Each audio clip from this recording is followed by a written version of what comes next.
বিসমিল্লাহির রহমানির রহিম। প্রিয় বন্ধুরা, আজকের আলোচনার বিষয় হচ্ছে কবর জিয়ারত ও এর ফজিলাত।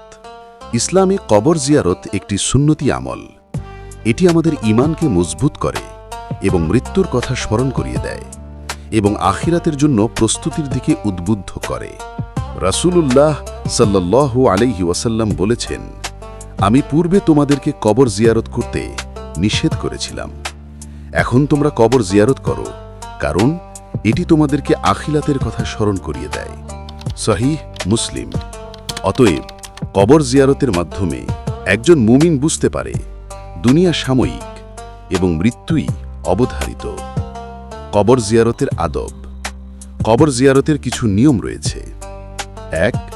কবরস্থানে প্রবেশ করে সালাম দেওয়া, যেমন আসসালামু আলাইকুম ইয়া আহলাল কুবুর, ইয়াগফিরুল্লাহু লানা ওয়া লাকুম, আনতুম সালাফুনা ওয়া নাহনু বিল আসার। ২. মৃতদের জন্য দোয়া করা, আল্লাহ যেন তাদের গুনাহ ক্ষমা করেন এবং জান্নাত দান করেন। ৩. জিয়ারতের সময় হৃদয় নরম হওয়া, মৃত্যুর চিন্তা করা, এগুলো মুস্তাহাব। ৪. কবরের সামনে বসে কোরআন পড়া বা দোয়া করা জায়েজ, তবে মৃতকে উদ্দেশ্য করে নয়, বরং আল্লাহর কাছে প্রার্থনা করা। কবর জিয়ারতের ফাজিলাত। প্রথমত, কবর জিয়ারতের মাধ্যমে আখিরাতের কথা স্মরণ হয়, মানুষ দুনিয়ার মোহ থেকে মুক্ত পায়।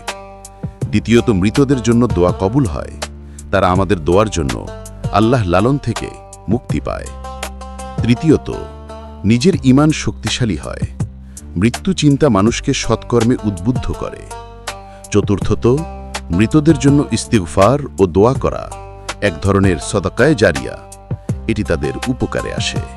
প্রিয় বন্ধুরা, কবর জিয়ারত একটি বরকতময় সুন্নতি আমল, তবে অবশ্যই মনে রাখতে হবে কবর জিয়ারতের সময় কোনো প্রকার শিরক, বিদআত বা অতিরঞ্জন করা যাবে না।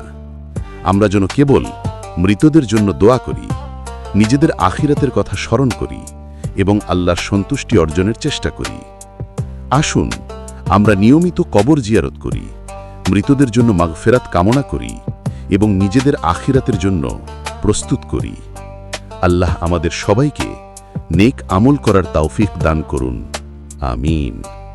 বন্ধুরা, আশা করি ভিডিওটা আপনাদের কাছে ভালো লেগেছে। পরবর্তী নতুন নতুন ভিডিও পাওয়ার জন্য চ্যানেলটাকে সাবস্ক্রাইব করুন ও পাশে থাকা বেল আইকনটি বাজিয়ে দিন। ধন্যবাদ।